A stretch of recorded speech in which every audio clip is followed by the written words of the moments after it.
Welcome to our YouTube channel, where wisdom meets inspiration. In this channel, we share valuable insights to help you become the best version of yourself. Our content is designed to uplift your spirit and enrich your life. Make sure to subscribe to our channel to stay connected with this incredible journey. Click the subscribe button below. ॐ सहना भवतु सहनौ भुनक्तु सह वीर्यङ्करवावहै तेजस्विनावधीतमस्तु मा विद्विषावहै ॐ शान्ति शान्ति शान्तिः हरिः ॐ. With that Vedic prayer, where we are praying for strength, understanding, energy, and mutual understanding for all of us, let us begin this Sunday class on this topic, how to be truthful. It's a statement, how to be truthful, which we have been thinking of, or at least we have been told to, right from our childhood. You have to be truthful, do not lie, be honest. Swami Vivekananda says, every child has been told in every civilization by its parents, by its elders, do not steal, do not lie. But nobody tells how not to steal, how not to lie. Because there is a basic human weakness. So that aspect we will try to see if we can see some ways, some practices that will help us to be truthful. In the Upanishads, the Mundaka Upanishad, we have this statement. The Atman is attained through truth. Atman is my true self. I discover my true self by truth. Again, truth alone wins, not falsehood. This is our national motto, the motto of India. Satyameva Jayate. It's taken from this Mundaka Upanishad. Truth alone wins, and not falsehood. By truth is laid the path called Devayana, by which the desireless seers, rishis, ascend to where exists the supreme treasure attainable through truth.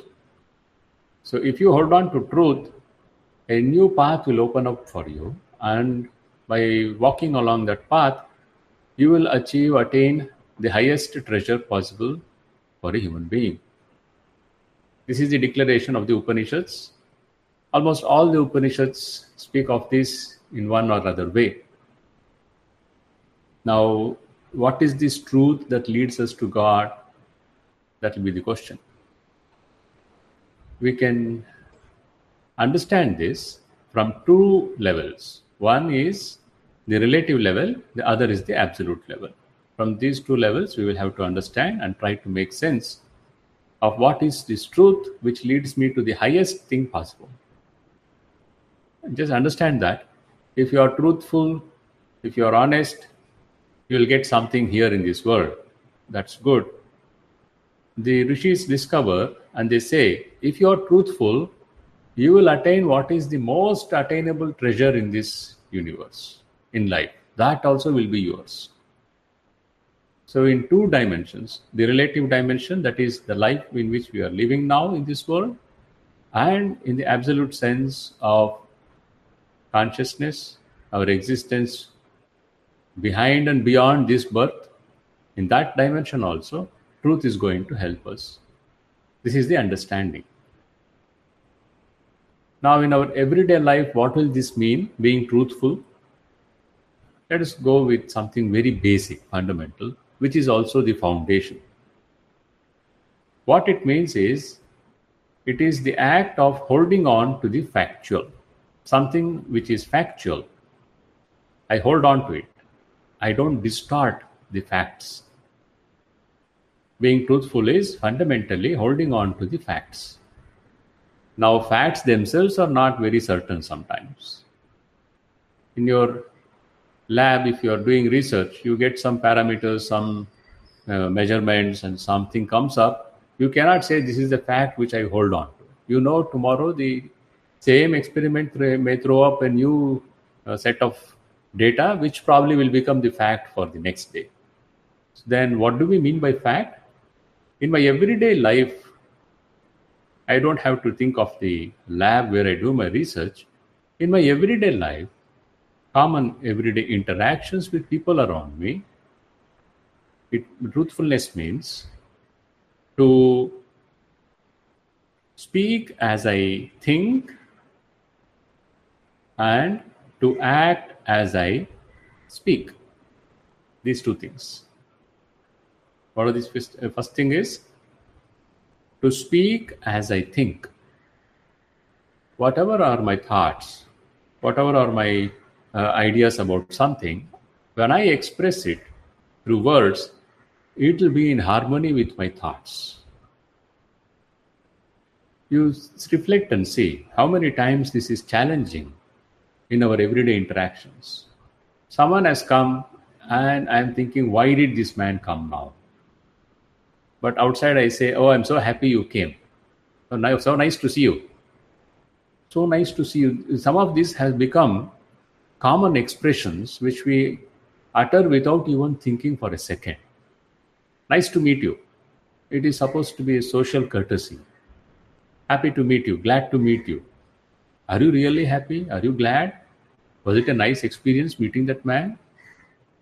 We don't know. Or probably it may not be. But still we use the phrase, happy to meet you. It is supposed to be something that society demands, so you have to meet it. Etiquette it is called. Social etiquettes. In that this thing background, try to understand this. As you think, so you speak. That is truthfulness. Now I am not happy I met this man. So shall I tell, I am so unhappy I met you? No, you don't have to tell that. Satyamapi apriyam na bhruyat. Even if it is truth, don't speak an unpleasant truth. The Upanishads also tell us. So what will I tell? I will not tell, I'm so happy, I'm so glad I met you. Maybe I can work out my own way of greeting without using the cliched greetings that society uses, without having any meaning, without having any feeling, just a routine. Nobody bothers about it. Now, why not hold on to a routine which does not harm anyone? He also knows I don't mean it. I also know I don't mean it.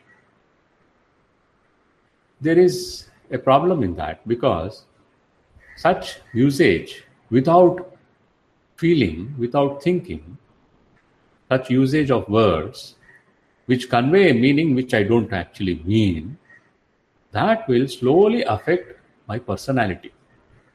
What I think, how I feel about things, everything will affect, and it will be such a slow, this thing, I won't even know when this change has happened in me. It affects. So the first step is, as you think, so you speak. The second part of that is, as you speak, so you do. Reflect again, how many times I have seen even our students, many people, will you do this? Certainly. Can you come tomorrow? Oh, definitely. I say, so quickly you confirm it. You don't even take a few seconds to think, can I come tomorrow 5 o'clock? Definitely. Or will you read this book and come? Oh, sure. Definitely. Certainly. These are words they use. Very strong words. Definitely. Certainly. Sure. So those words have lost meaning. It has become just a cliched usage of words, social etiquette. Then where will I reclaim the value of those words? Because when I have started using it like this, every drop of my hat, I use these words. They lose their strength, their power. And I also don't give much value to those words. So when that certainty, definiteness, sureness, it has lost value, where will value come into my life? In my commitments. My commitments also will slowly be watering down. It becomes weak. And when that becomes, it is my desires which will decide what I will think, what I will speak, what I will do. or it will be my weakness, laziness, tamas. These will take over. And slowly I lose control over my life and over my interactions with people around me. Both dimensions I will lose out. So this is the foundation of truthfulness. What is it? To speak as we think and to act as we speak. To speak as we think and to act as we speak. If I tell something, I will do it. It may take some time to get used to this, but once we do, it will change our personality. People who are like this, they don't blabber. Some people talk so fast. You are led to think, and probably in many cases it is true, this person has no control over truth. He talks. He doesn't even reflect for a few seconds before he talks, commits anything. So as the thoughts bubble, his words flow, and his words which keep flowing like that, we don't know how much strength they have, and it will whether manifest in action or not, we are doubtful. When we restrain ourselves, truthfulness demands this. We will have to restrain our speech, because by slip of tongue also I may commit to do something and I may not be able to do. This is a little later stage. Most of us are at a stage we don't even realize that I am committing to something without even intending, without really deep thinking, without meaning to do it. By force of habit, others have been using those words, those phrases, I also use. I use it also when I am definite, but I use it also when I am not at all serious. Both the times I use. Yes, there are times when I promise someone, yes, I will come, and I keep on to it. But I also use this when I don't mean it. So the power behind those words, that is slowly lost. It erodes. To speak as we think and to act as we speak in all our dealings and under all circumstances. This is easy to do under favorable circumstances. The challenge is to hold on to truth when the circumstances are not favorable. And in all our dealings, with some people I can be honest, with some I cannot be honest. There are so many reasons for it. Either fear or some other greed or something overtakes me and I cannot be honest in this dealing. And these circumstances are so much against me, the situation is so difficult to wriggle out of it, I will have to lie, or else I'll be in trouble. So to avoid trouble, it is practical sense that I should lie and come out of it. No, this is not truthfulness. The definition of truthfulness is to speak as we think and to act as we speak in all our dealings under all circumstances. That is truthfulness. That is the ideal. The challenge is to meet this ideal. That is the benchmark. Now, this kind of a unity between thought, word, and deed. Thought, words that I speak, and deeds, the actions which I perform. This unity is called Trikarana Shuddhi. Three instruments. Thought, speech, action are three instruments. All the three instruments will be purified when they are in harmony. Trikarana Shuddhi. Now, Sri Ramakrishna, he puts this in a very simple manner. Sri Ramakrishna, the guru of Swami Vivekananda, he calls it Mon Mukh Ek Quran in Bengali.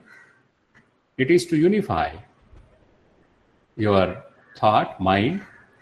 Man is mind. Mukh is your Mouth, that is your speech. Your thought and your speech unified. Action, of course, is assumed. This is a big sadhana. Even in spiritual life, this is a great sadhana. Mon mukh ek kura. Unify your thought, unify it with your speech, unify your speech with your action. We may do all kinds of other sadhanas, but if this is not properly done, and if a sadhaka does not establish himself in this, all the others slowly will go out of his control. He will lose it. He will lose it means he will drop it after some time. Some or the other reason will come, that sadhana will stop. Why? He has not invested in the foundation. The foundation is truthfulness. Sri Ramakrishna, during his sadhana, he offered Holy Mother, the Divine Mother, the dualities of the world. He said, take your Shubha, Ashubha, take your good, bad, take your sin and your Punya, Papa and Punya. Everything, the dualities he offered back to the Divine Mother. But he says, I could not tell. Take your truth and untruth. That I could not tell. If I say that, whatever I have offered, all that will become false if I give up truthfulness. So truthfulness I can never give up. And that was his sadhana. He was an exemplary, sadhana, holder on to truth. We will see that. And we have it in our Puranas, in our Itihasas. One is Harishchandra, Satya Harishchandra. The tragedy in our society is, if someone is trying to be honest, his classmates or people will tease him. Oh, you're trying to be Satya Harishchandra. Or, oh, you're a big Satya Harishchandra. But still we know Satya Harishchandra is that benchmark for truthfulness. He gave his word and he held on to it. And then there is Sri Rama. It is not even his word, his father's word to his stepmother. That word, he says, I will fulfill my father's promise. His father did not ask him to promise, go to forest. Once he came to know, my father has given a word, then it is my duty to fulfill my father's commitment. I take it up. 14 years, vanvas, yes. Now that is the example why we say Rama is Maryada Purushottama. He holds on to truth. When Rama goes to Vanavasa, there is one Jabala. He tells him, what is this nonsense? Your father gave some word to a woman in a moment of weakness. It is adharma. You are the eldest son of the eldest queen. The kingdom is yours. Go and take it back. Don't do all this stupid thing going to forest because your father promised something. Rama says, very fiery speech he says. What? It's impossible. How do you know a man is of a Arya or a noble conduct? It is only by his holding on to truth. If he does not hold on to truth, he is not an Arya. Arya is one of noble birth, not caste. Anyone can be an Arya. One who holds on to truth is an Arya. Now, Sri Ramakrishna also says, truthfulness in speech is the tapasya of the Kali Yuga. In the Gospel of Sri Ramakrishna, we often come across this statement.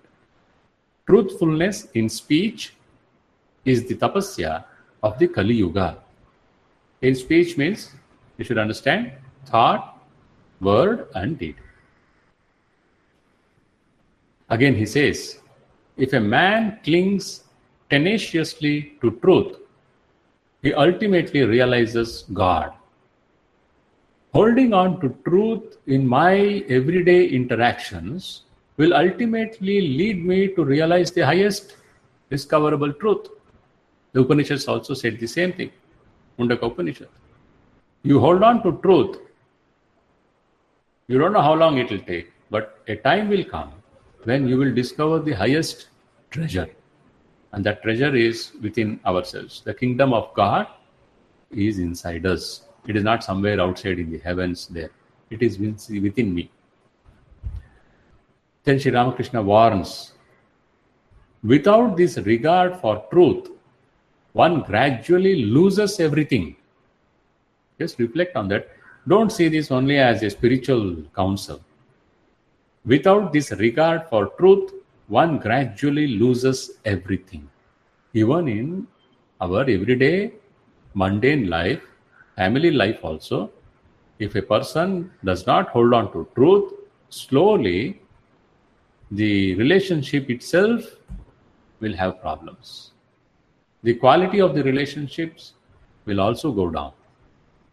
And there will not be some joy or happiness or fulfillment in any dealing, in any relationship. Once you start compromising on truth, honesty, slowly every other value is compromised. Truth is the foundation value of everything else.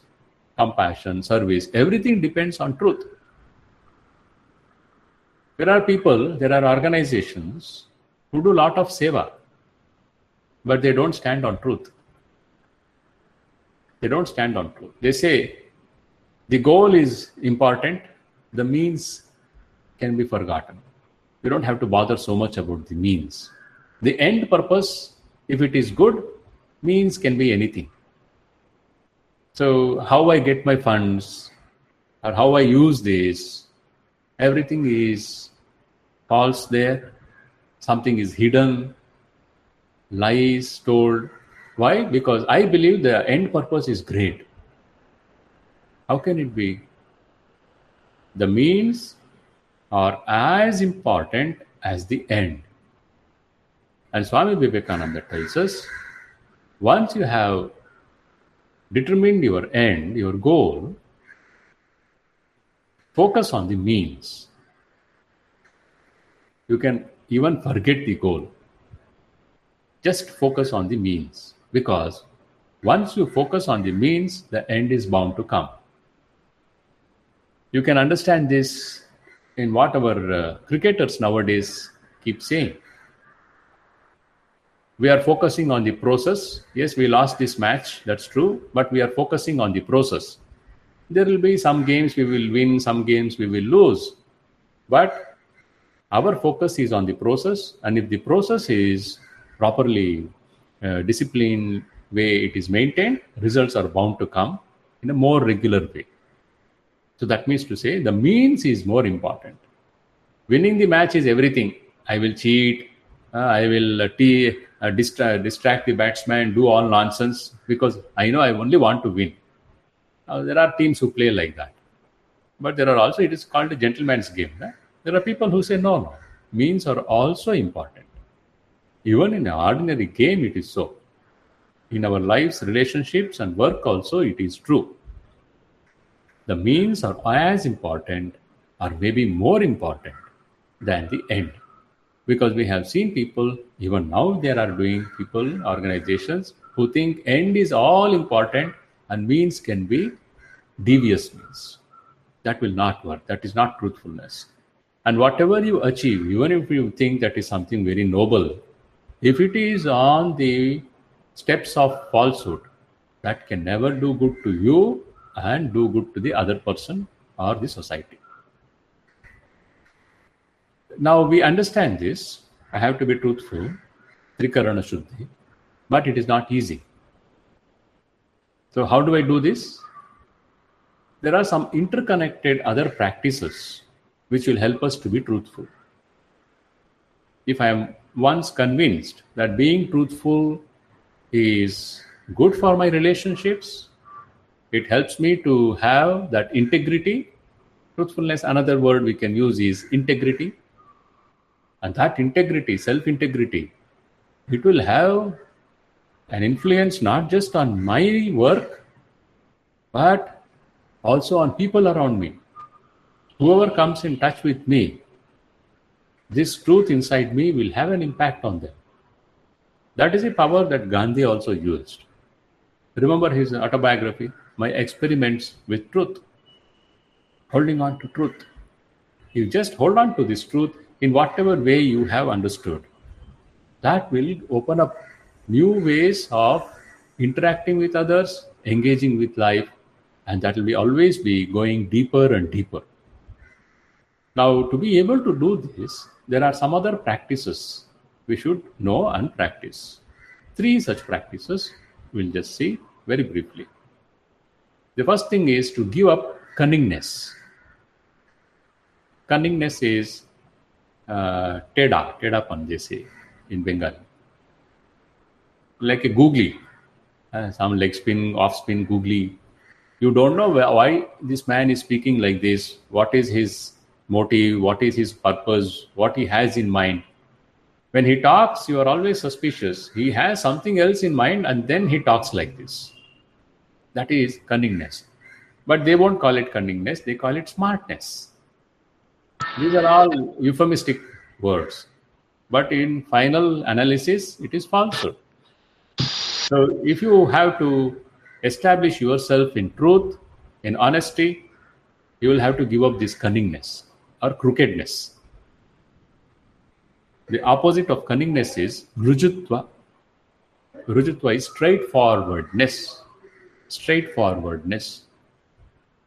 Sometimes people think, oh, being straightforward will not help, we lose many things. Diplomatic we should be. Diplomatic is a very euphemistic word.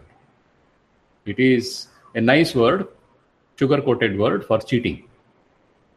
Not being straightforward. If you want to be truthful, you have to be straightforward. Oh, if you are straightforward, people will be offended and friends will be lost. Then you have to make a choice. You have to make a choice whether you will be truthful or you will be diplomatic with falsehood and hold on to your friends and situations and relationships. The choice is ours. Truth cannot be compromised. That doesn't mean you will be rude and brazen in your speech and act. It only means you will be silent. When you don't want to speak falsehood, you will be silent. That's what I said. People who blabber, who go on talking like an express, Shatabdi Express, they will have problem in holding on to truth. So we are advised mita and hita in speech. Mita bhashi. Speak only that much which is necessary, as much as is necessary. When you speak like that, you are in control of your speech. That means you are also in control of your thoughts. And from that flows control over actions. You have to make sure that it is a measured words that I utter. I know what I am speaking and I take responsibility for it. This will slowly transform our whole personality. Sri Ramakrishna declares, a hypocritical and calculating mind can never attain God. A hypocritical and calculating mind can never attain God. Elsewhere, he says, if a person is hypocrite, he will never realize God because there is one thing God does not forgive, that is hypocrisy. Any sin will be forgiven, but not hypocrisy. Why? When you are a hypocrite, your prayers, your words, everything are false. And you have become falsehood. Your very personality has become false. Then where is the saving grace? A Ravana will be saved. And he was saved, Ravana. Why? There is no hypocrisy in a Ravana. He is Kula. Kulam Kula, he says, I am like this, I will kidnap, I will do like this one. Duryodhana also. He says, yes, I am like a Gunda Badmash. This is how I will be. I am greedy. I will not give you even 5 villages. He tells the Pandavas. Look at that Shakuni. He is the root of cunningness, but outwardly he appears to be very nice and very friendly. That is the example for cunningness. So Sri Ramakrishna says, if you are cunning, if you are very calculating, then you can never realize the truth. What do you mean by realizing God? Realizing the truth. Realizing the truth about yourself. What truth? Truth about yourself. Because that mind, which is calculative, is always thinking in terms of goods, money, position, power. What is it that it is calculating? If I talk like this with this man, tomorrow he will be chairman, tomorrow he will be some big man, so I will curry some favor with him. If I talk like this with this man and do such and such things with this person, he has wealth, he may give me some money. This is how the world goes. So such a man, such a mind which is calculative, it is calculating its own success in this world. How can this mind realize the truth? So hypocrisy and calculating mind is something which is not good for spiritual aspirants and certainly not good for an integrated personality in our everyday life also. Now, I have to be straightforward in my relationships. How do I do that? That we will have to work out. Because every relationship will have its own challenges according to the circumstances. I'll have to choose what I want and how I will express it and how I will follow on it. Sometimes relationships may break down, but it is better it breaks down now than sometime later. And if it is founded on honesty, truthfulness, then it will survive for long. Otherwise, people will compromise. You be dishonest with me, I'll be dishonest with you. That is equal, so let us go ahead. That life is an animal life. Nothing higher manifests in that life. The second practice is overcoming greed. Because greed makes us take recourse to falsehood. This is very subtle. It is more in the dimension of spiritual practice. But even in our everyday life, we can see when we become greedy about something, to possess something, to enjoy something, we will somehow, very small way, we will turn and walk in the path of falsehood. Somehow it will come, that falsehood will come. Your mind has to be little purified to realize and discover when this and how this falsehood comes into our life. And when we are greedy, it is bound to come. Because when I am greedy, I am trying to prevent others from attaining what I want.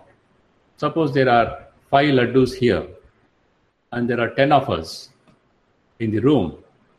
So if we break them into halves, all 10 can enjoy.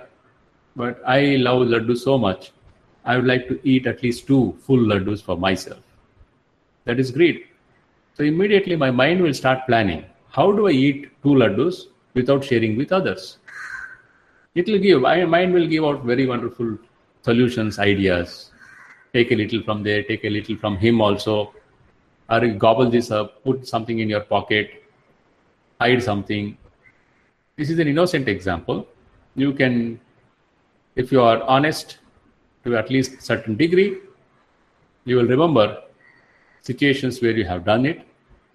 If you are not, if you don't know, be alert. You will see it in your lab. You will see it in your workplace. How greed comes. Greed is not just eating.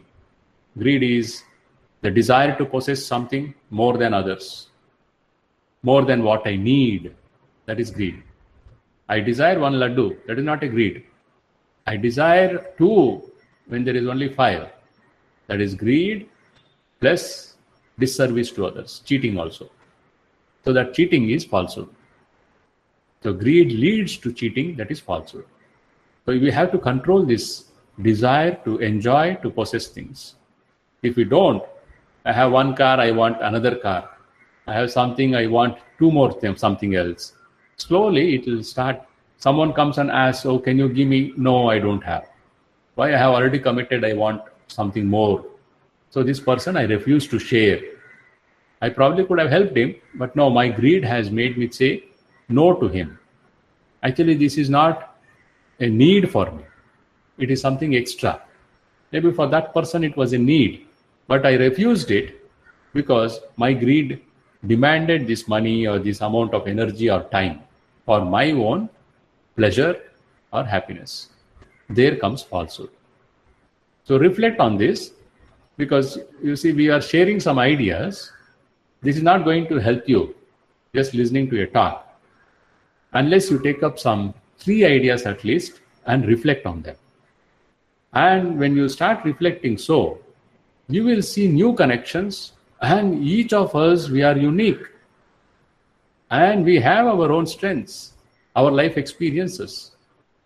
On the basis of that, we will be able to see new light into these ideas. And when we see that new light, then it becomes our idea. It will be translated into action. If you don't reflect, Shravana is only first part. Manana has to be done. It is only when you do Manana that idea is going to be translated into action. So you please reflect on this now. How greed leads you to falsehood. First one, how cunningness or diplomacy, as it is called, diplomacy, how that also sometimes leads to falsehood. The advice is be straightforward. Be simple, guileless. Guilelessness it is called.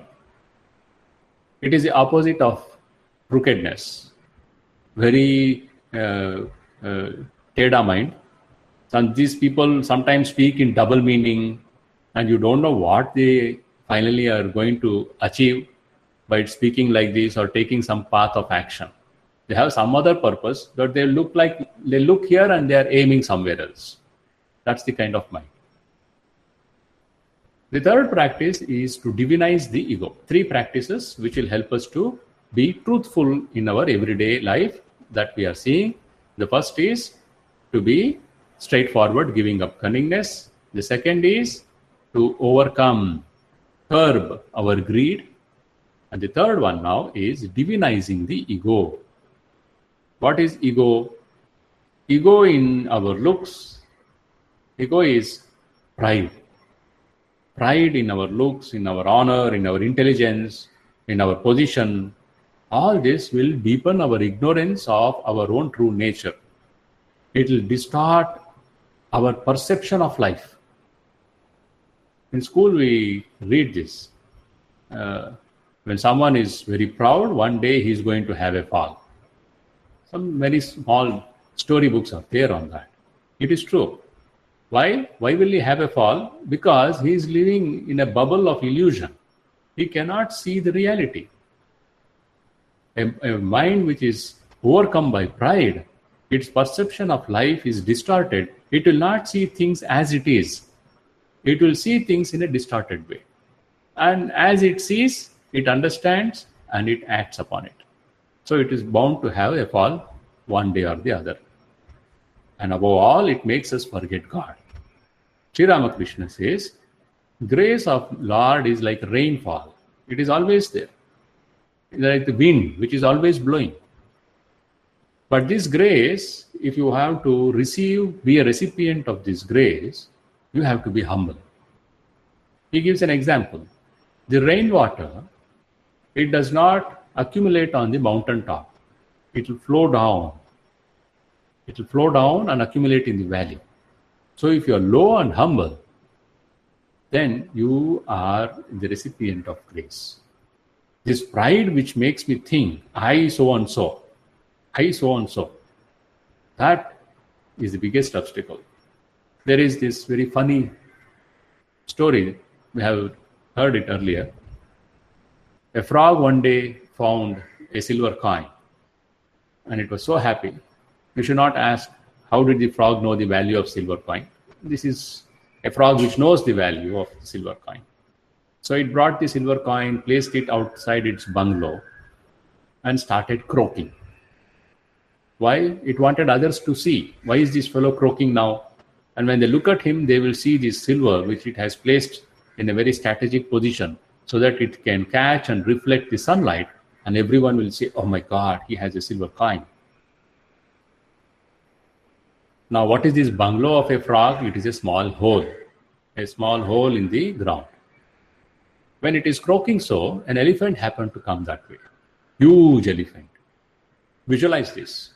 A huge elephant and this small frog.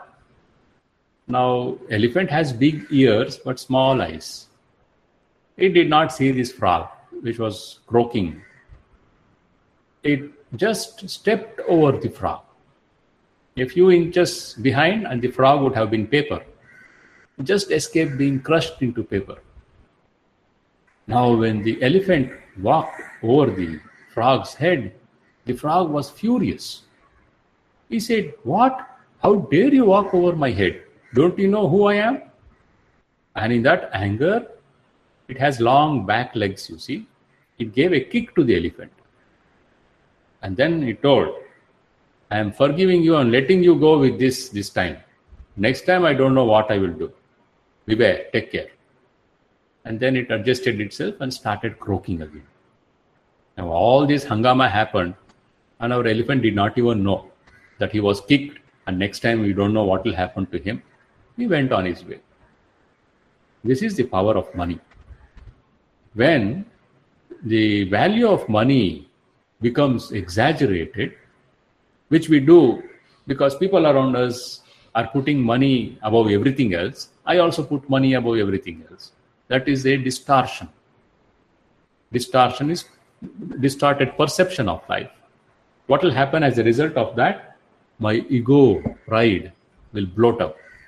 And when that ego is bloated, I cannot be truthful. There will be some falsehood. Somehow it will come in. It may not be, falsehood is not just what I tell others. Falsehood is also in perception. We will see that in the last part. And thus we will fall from truthfulness. So to avoid this danger, Sri Ramakrishna advises us to cultivate the ego of a devotee or the ego of a servant. He says, have this ego. Yes, you cannot give up this ego. It is something you cut down, tomorrow morning again it grows in a new way. So he says, then let the rascal remain as the servant I. I am the servant of the Lord. I am the devotee of the Lord. Now I don't believe in your God and all. What happens to me? You can say, I am a servant of my society. I am a soldier of my society. I am so and so of this institution. I belong to this institution. So I take pride in being an IIT Madras student. So my pride is the pride in my institution, not in me as an individual. So I expand that sense of pride and take it larger to include other people. What is IIT Madras? Is it only you, one great research scholar? There are hundreds, thousands of students, hundreds of teachers, all put together is this great institution. So I take pride in my institution means I take pride with my fellow students' achievements, with my teachers' greatness, achievements. All that is part of my sense of pride. Now that pride is a right pride. So a devotee or a servant ego is this way you can be interpreting. If you don't believe in God and you don't like all the spiritual talk, then you can say, yes, I will take pride in a bigger sense, including others. That itself is a spiritual practice. Whether we call it so or not, it is a spiritual practice because it expands our heart. Sri Ramakrishna gives a mantra for us. He says, Ami yantro tumi yantri. He would repeat this so often. He would tell the Divine Mother, oh Divine Mother, I am the instrument, you are the operator. So the ego is divinized. There is this ego, but it is the ego of I am the child of the Divine Mother, or the ego of a Hanuman. I am the servant of Lord Rama. That ego. So, Ami yantro tumi yantri. I am the machine and you are the operator. And how will this work? He gives one very nice story. There was a weaver in a village and he was very honest, a great devotee of Lord Rama. When he was asked for the price of his cloth, he would tell, by the will of Rama, the yarn cost this much. 4 annas probably. By the will of Rama, the labor is 2 annas. By the will of Rama, my profit is 2 annas. So the total price of this yarn now, the cloth, is 8 annas. People also know he always speaks like this. Whatever he says, he will add to it by the will of Rama. Now, one day, after his business, there is a temple in his shrine in his house, besides his house. He has finished his worship there. Late in the night, he is sitting outside, smoking his hubble bubble. It so happened a group of dacoits were passing along that path. When they saw this man, they grabbed him and pushed him along with them. They said, "Come with us." He didn't even understand what was happening. They dragged him.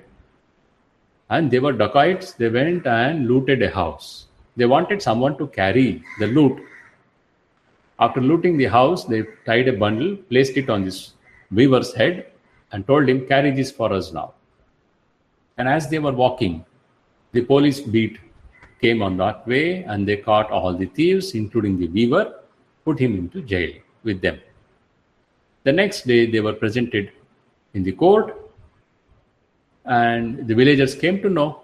They came rushing and told, "Leave our weaver. He is the most honest man in our village. He is not a dacoit." Then the judge said, "Okay, the whole village is supporting him." Then he asks him, "Tell me your story. What happened?" Then the weaver says, "By the will of Rama, I was sitting outside smoking the hubble bubble. By the will of Rama, the dacoits came along that path. By the will of Rama, they dragged me with them. By the will of Rama, they looted a house. By the will of Rama, they placed that loot on my head. By the will of Rama, the police came there. By the will of Rama, they arrested me along with these dacoits. By the will of Rama, they put me in the jail. By the will of Rama, I am now in front of the judge." Then the judge said, "I accept the villager's testimony, and I can see this man is honest. He is released." When he came out, he told the villagers, "By the will of Rama, the judge released me."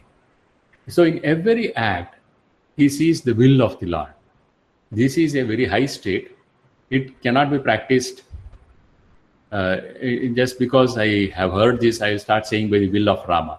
Within 3 wills, I will forget and my will come up. I will smash the other fellow's nose or run away from it or do something. That level of self-surrender will come only with long practice of sadhana.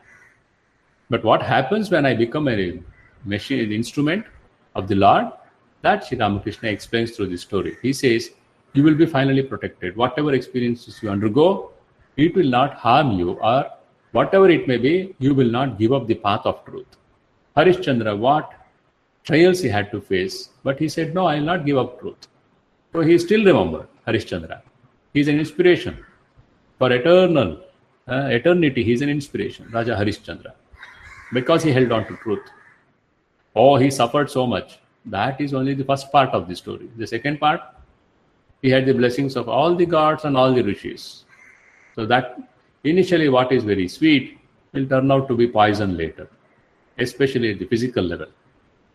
And holding on to truth is what we can link with Shreyas. Remember in Katha Upanishad, Yamadharma Raja, he tells Nachiketa, 2 things present themselves before man every day, every time. Shreyas and Preyas. Shreyas is that which is good, which is correct. Preyas is that which is pleasurable, which is desirable. Now you choose what you want. That which is correct and good, or that which is pleasurable, desirable. The pleasurable and desirable thing will be very sweet in the beginning. But over time, it becomes bitter. The Shreyas, the thing that should be done, whether I like it or not, the correct thing. Initially, there is no joy in it. But finally, that gives deep sense of fulfillment, and it will open the inner spring of bliss. So holding on to truth is that Shreyas. Now, Swami Brahmananda, the brother disciple of Swami Vivekananda, and the first president of the Ramakrishna order, he gave a very practical solution to this. He would tell the brahmacharis and sadhus, never say, I will do it, I will do that. Don't say that. Always add, I will try to do it. I will try to go there. I will try to finish this. The try you should add. Why? If you are not able to do, then you are not in falsehood. I thought I will finish it. I thought I will go. Thought I will join him. I thought I will do this, but I could not do now. But you said you will do. Yeah, I said, but I could not do. So now it is falsehood. Though you did not intend to be false, you have now become false. So Swami Brahmananda's advice is, say, I will try. Now don't use this with your guide and teacher because it will irritate them. Try, you should finish this. I will try to finish. Right? You are not committing yourself. Yes, there is commitment, but there is always margin there, you see. There may be so many other circumstances which may prevent me. But my whole heart, I will put into it and I will do it. But I say try because there are circumstances, situations which may be beyond my control. Now it is a lockdown today here in Chennai. If I promised you, I will come and meet you. Now it becomes falsehood because the circumstances have changed. I didn't know they will announce a lockdown today. So I will try to meet you tomorrow. Slowly people will understand this fellow's try is as good as a perfect commitment. So you don't have to say, I will try. This will be a little difficult initially because people will say, oh, he is not serious. He is not interested. Oh, he will not do it. That's why he's telling, I will try. But after some period of interaction, they will understand when this man says try, that is more than my 100% commitment. Definitely, surely, certainly, I use this without meaning, but this man, he uses it, this word, I will try. When he says, I will try, it is better than my saying, definitely, surely, certainly, it is better than this. They will understand and they will respect. And whether they respect or not, you will have the strength, inner strength awakening because your mind gets that into that habit of saying, yes, when I accept something, I do it. You see, for this, we need one more thing. We should have some ideals in life. What will happen? Most of us, we are decent people. We don't lie to others, but we lie to ourselves. Very often we lie to ourselves. So this lying to ourselves, how will I catch it? When I lie to someone else, I know I am lying, or the other person may find out. When I lie to myself, and I have been doing it for years, I don't even realize it is a lie. It is an excuse. Excuse is a lie. Why I can't do this? It's an excuse given by my intelligent mind. And it is such a nice excuse, I find it is very good. And I don't even realize it is a falsehood. So struggling to be honest in our dealings with others will give us the strength to fight this inner weakness. Will give us the strength to find the challenging circumstances of life. So truthfulness with people outside, truthfulness with my own self. These two go together. If I am not honest with myself, I cannot be honest outside. And how do I know whether I am honest with myself? There should be a parameter, that is the ideals in my life. I should have a few ideals, ethics, morality. These and these such things I will do, such and such things I will never do in life. I have some such idea of what I will do, what I will not do in terms of my interactions with others and in terms of my own thinking, my feeling. Then I know when I am taking a false step, when I am lying to myself. That is why Swami Vivekananda says, if a man with an ideal makes 1,000 mistakes, a man without an ideal makes 50,000 mistakes. And he won't even know he's making a mistake. He won't even realize he is false to himself, because he has no values, no ideals, and if he has, it is written in his diary on January 1st and forgotten by January 10th. It has never been ruminated upon. Manana has never been done, so it has never gone inside. Now in our monastic life, we have some woes. So every day, we recollect those woes. Every day we recollect those woes. If we go through a day without recollecting those woes, how do I know I am holding on to it? And I have promised I will hold on to this woe. If I don't even remember the promise, how will I hold on to it? And just because once I have told I will hold on to it. I will never forget. That kind of strength, it comes only when you are established in truth. For 99.99% of us, we have to remember this promise. We should hold on, reflect, and hold on repeatedly until it goes into our nervous system. That is a wonderful definition of education. What is education? Raja Ajit Singh asked this to Swamiji the first time he met him. This is the second question he asked. Then Swamiji immediately replied, education is the nervous association of ideas. Nervous association of ideas. Now, an ideal is an idea. A value is an idea. Now, that should go into my nervous system.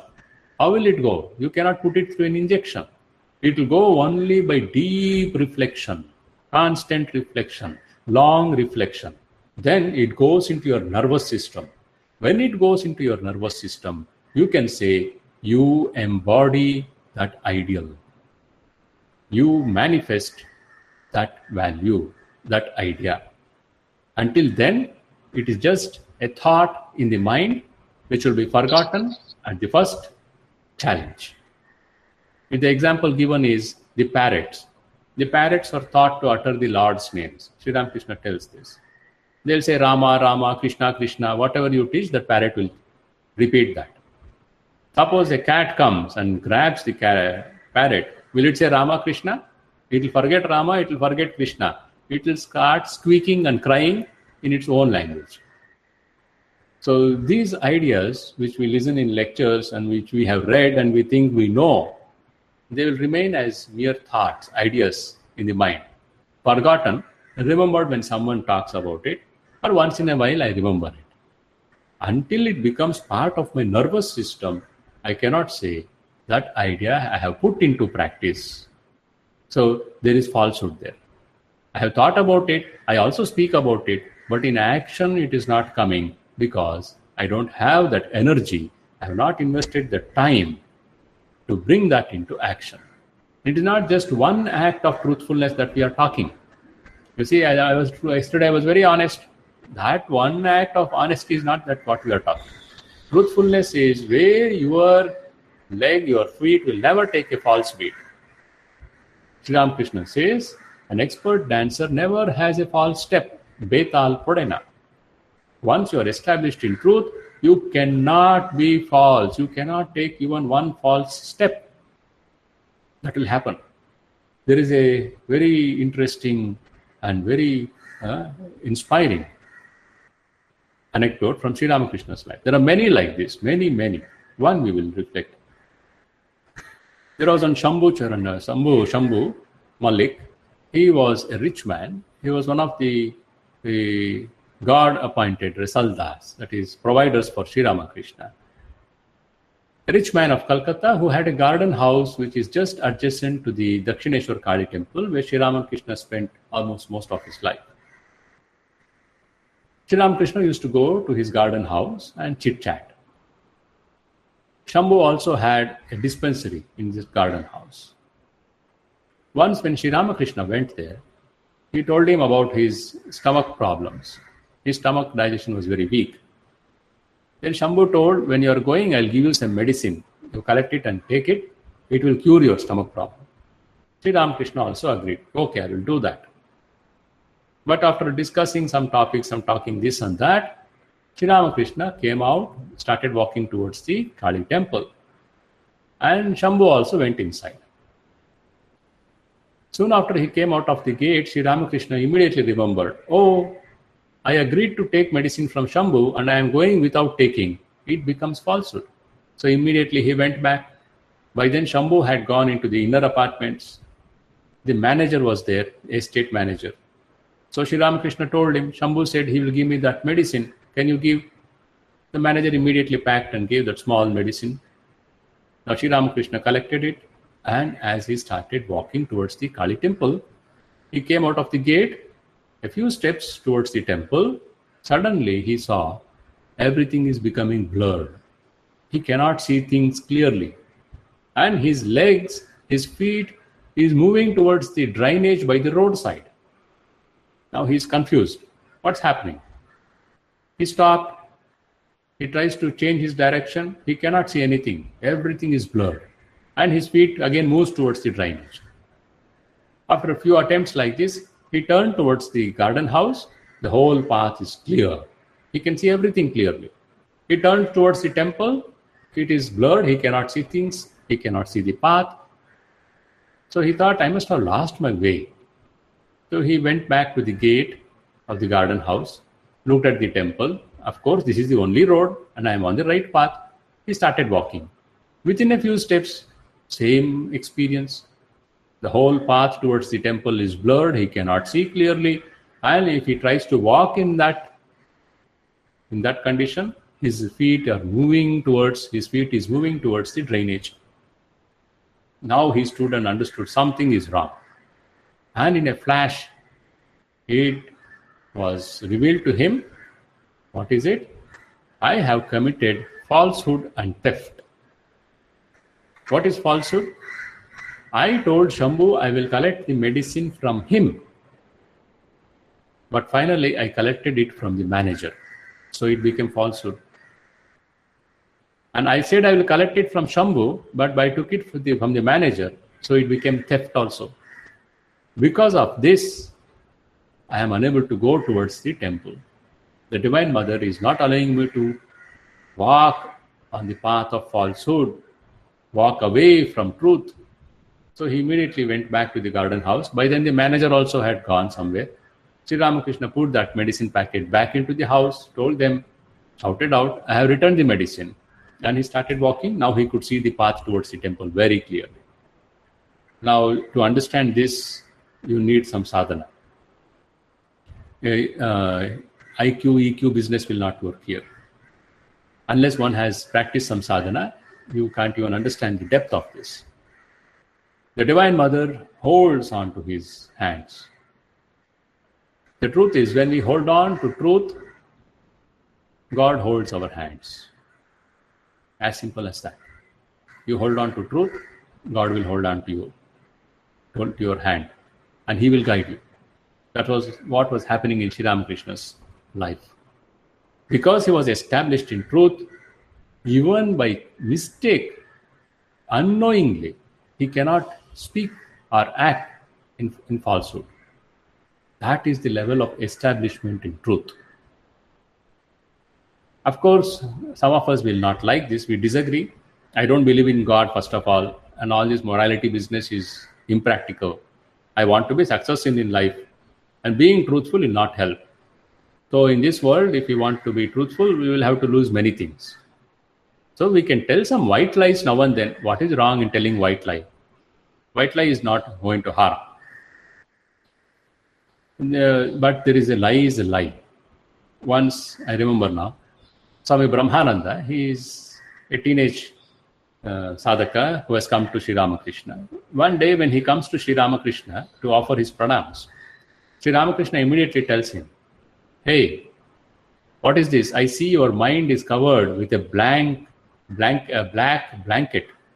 A net of black blanket is covering your mind. Did you tell some lies? Immediately, young Rakhal says, no, I didn't tell lies. Then Sri Ramakrishna says, no, I can see. It's a black net covering your mind. You have told some lies. Then Rakhal reflects and, yesterday when I was with friends, I told some white lie. Then Sri Ramakrishna says, a lie is a lie. What is white or black lie? It is not like white money, black money. A lie is a lie. So he says, if you want to go ahead in spiritual life, you cannot lie. Forget white lies. You cannot lie. That's why Brahmananda later says, always use this try when you commit yourself to something. I will try. I will try to do this. I will try to go there. I will try to give this. Use this word try. Now the irony is, we want people to be honest with us. The milkman should not mix water with milk. If he mixes, we are furious. The automan should not charge extra money. He should not take a long route. If he does, next half a day we will be cursing that fellow. Horrible cheat. The city auto drivers are horrible. And the grocer should not manipulate his scales, weighing scale. If he does, finished. But when I cheat in the exam, that's okay. When I don't pay my tax to my society, That is okay. Everyone does. We reflect and see how many times we excuse our own falsehood and we are very strict about other people's holding on to truth. That is hypocrisy. We don't even know we are being hypocrites. Other people should not lie, should not cheat me. But I can cheat, I can lie. Filling up a form, booking a ticket, everywhere. Some falsehood. And we say you have to be practical. Otherwise I will lose. I am ready to give a bribe to get my ticket. Isn't that falsehood? What I say, if I don't give the bribe, the fellow will not give. What will I do? He is forcing me to be false. The auto driver says, what will I do? Circumstances are forcing me to cheat you. The milkman says, what will I do? You will not give me more money. I have to spend so much money on my cow's health and then grass and other things. So I'm going to add water to it. What is wrong in it? Isn't it same? Look at that irony. I don't want to be cheated, but I am ready to cheat. And some of us, we may not cheat others because we have good money in our pocket. But we cheat the system. We cheat the institution. And that we think is okay. Oh, it's a small thing. What is there? So many people do such big things. One small thing I have done. That is how we start lying to ourselves. That's how hypocrisy comes in. And once that comes, that man has no end to his falling down. He goes on falling and he won't know he is falling. Now, this is the one dimension, the relative dimension of truthfulness. In the beginning, I said there are two dimensions to truthfulness. One is being truthful in this world, in my dealings with others, and then in my own relationship with myself. With myself means with my ideals. Now, there is second dimension to truthfulness. That is the transcendental dimension of truthfulness. What is this? Try to understand this. Now, who am I? My individuality, I, Swami Mahamedhananda. This individuality is limited to this body, this mind, this ego. Each one of us, we are limited to our body, mind, ego. I means this body. I means my thoughts, my likes, my dislikes. I means I so and so, my position, my power, my intelligence. All this is I. So I associate myself with this body, mind, ego. We all function with this body, mind, ego. And when we function like this, it is a narrow identification. This narrow identification is falsehood. Because in reality, we are one with the whole universe. That is the truth. The final, ultimate, transcendental truth is that I am one with this universe. To think I am separate from this universe, I so and so, I am a body, I am a mind, I am an ego. That is another body, another mind, another ego. That person is different, I am different. To think like this is falsehood. I have to discover my oneness with others. Therefore, Swami Vivekananda tells us, expansion is life, contraction is death. Contraction into this body, contraction into my thoughts, my likes, my dislikes, contraction into my ego, Ami, me, I. This contraction is falsehood. Expansion is life. Expansion means expanding my sense of identification. How does it expand? It expands with I and my family. Then I and my friends. I and my society. It doesn't jump to society. People will go to I and my community. I and my religion. Then if someone evolves, he comes to I and my society. Includes all the people in it. And if he evolves, he says, I and this whole universe. And if he evolves further, he says, not just human beings, all things in this universe. I am one with them. That's why Jesus teaches us, love thy neighbor as thyself. Love thy neighbor as thyself. He didn't tell love that neighbor girl. Love thy neighbor as thyself means whoever are the people coming into your life. It may be in your office, it may be in your neighborhood. Whoever is coming into your life, love them. Why? Love them as thyself. Why? Because he and I are one. This is the truth discovered by the Vedic rishis. I am one with this whole universe. He and I are one. That is why I should love him. And how will you express your love? Will you keep sending WhatsApp chats, I love you, 24 hours? They'll send you to a mental hospital. How does anyone express love? Through unselfish service. Love is expressed through unselfish service. So, to expand our sense of identity, to embrace the world around us, at least the people around us, is the practice of truthfulness in the absolute sense. Relative sense truthfulness is the foundation. And the purpose of that truthfulness is to discover the highest truth. What is that highest truth? What am I? Who am I? That is called self-realization. Or there is this creative power. What is this creative power? How am I related with it? That is called God. Now, to discover the truth about myself, because if you are not inclined towards Bhakti Marga and you don't like this God business and all, certainly you can take a very scientific stance, the path of Gnana Yoga, and you can say, I want to discover who I am.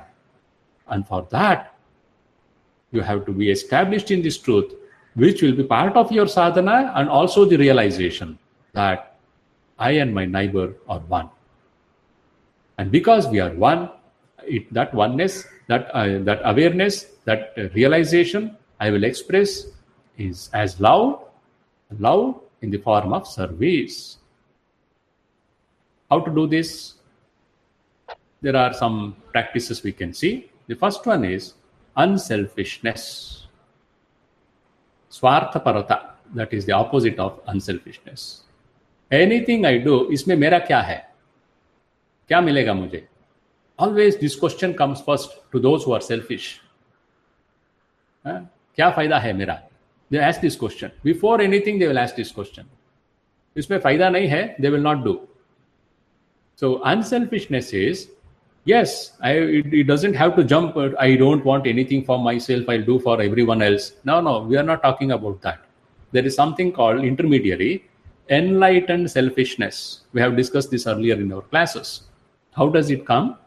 Selfishness is, I want this for my good, mere liye. That is selfishness. When this I grow over it, I start expanding, I and my family, I and my friends, then it is little better than that solidified selfishness. This is more better. It says, I and you. That you will be my family members, my friends, my society, I and you, my lab mates, I and you. Slowly it will start expanding, I and all these other people. There is I still, but it includes the other people. Yes, I want this laddu, but I will share this laddu with others also. This is called enlightened selfishness. When one establishes and grows and progresses and reaches this state with practice, with sincerity, a stage will come when that person will say, you and I will become second. You and I. Initially it is I and you. Initially only I. Then I and you. And finally you and I. That you and I is a progress from I and you. Finally that I is erased. It becomes only you. That is perfect unselfishness. So when we talk of unselfishness, we don't have to think that perfect unselfishness. Let us begin with I and you and progress to you and I. And finally, only you. Now, there is a miracle in this life. A lady, when she becomes a mother, she immediately manifests this highest unselfishness, though it is in relation only to her child. That is why our scriptures declare, Matri Devo Bhava, let your mother be as a god unto you. Why she should be looked upon as a god? Because perfect unselfishness, perfect sacrifice for the sake of her child. That sacrifice, that unselfishness is God's love. That's why she is like a god unto me. Then father, then teacher. So unselfishness, we should try to practice. Whenever you catch yourself being selfish, immediately act opposite to it. And it should be done immediately before your wonderful intelligence starts giving excuses. Immediately act opposite, become unselfish. I and you, I and you. Whenever it is only I, make it I and you. Next is to forgive. First is unselfishness. Second is forgiveness. We have to accept the failings in others and not hold any grudges. If you want to be truthful, you should be forgiving.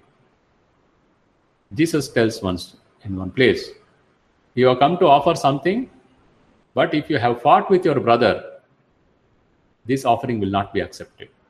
Go, forgive, ask forgiveness, then come, this offering will be accepted. You cannot hate your brother and love God. So someone holding on to a grudge, I will never forgive you, I will never forget. They think there is something very grand in that. It is like a hero or a gunda villain in the cinema. Kabhi nahi bhulunga. That is stupidity. If you want to be truthful in your practice, in your relative world, and then as your spiritual sadhana, you should not hold grudges. Forgive people. Why? There is nobody in this world who has not made a mistake. Nobody who will not commit a mistake. Even I have committed. We commit so many mistakes, but expect perfection from others. That's why husband and wife keep fighting. You are not a good husband. You are not a good wife. Why don't you accept both of you are not good enough? I am not an ideal husband. I am not an ideal wife. There ends the matter. Let us struggle to be ideal together. They don't understand when you are not a good husband. She doesn't understand I am not a good wife also probably. But she will say, no, I am good. And he says, no, I am good. In every relationship, when there is a fight, it comes like this. Seeing the other's fault, not seeing one's own fault. And when you don't see your own fault and see only the other person's fault, you cannot forgive. So there are two things. Understand everyone makes mistakes. Forgive. That doesn't mean you will be foolish to go and get beaten again, but you will forgive that. Next time you will be wise. And then remember, you also make mistakes and people will not forgive you. If you want, it's again told, if you want God to forgive your mistakes, then you should forgive other people's mistakes. So this forgiveness is something we should consciously practice. Unselfishness, forgiveness. Third one is love. It is to be unenvious and happy in the success of others. Jealousy is in Indians' blood, Swami Vivekananda says. Swami says he is very hurt and he is angry also. He says, jealousy is in the blood of Indians. Why? For 1,000 years we have been slaves, and slaves have this quality of jealousy. If the master praises someone, this fellow will start burning inside, acidity. Guide starts praising someone, this fellow's acidity will increase. He can be praised, certainly. No, I have also done. You have done, that's okay. But has he also not achieved? Has she not achieved something? Let the praise be given unstintingly. Now that overcoming jealousy through love, through appreciation, being happy in other people's happiness. Somewhere inside, when someone is praised, immediately one small feeling of jealousy comes. I can also do, I have also done, but I was not recognized. I could also have done it. I didn't get a chance. Somehow it comes. You have to overcome that sense of jealousy. And third, you should actively engage yourself in serving others with the spirit of Shiva Gnane Jiva Seva. That is Swami Vivekananda's message. Simply serving others so that they will come to my kind of thinking, they will convert to my kind of faith. That is no service at all. That is a business in the name of God. Real service is helping someone to progress from wherever he is to a better state of life. First, at the physical level. Second, at the emotional level. Third, intellectual level. Fourth, in the spiritual level. And if he is sincere, he will discover the truth. Because that truth will hold on to him if he is holding on to truth. So I don't have to tell him, my truth is the only truth. Can there be any truth like that? Only I have discovered the truth and what I have discovered is the only truth. Truth is universal.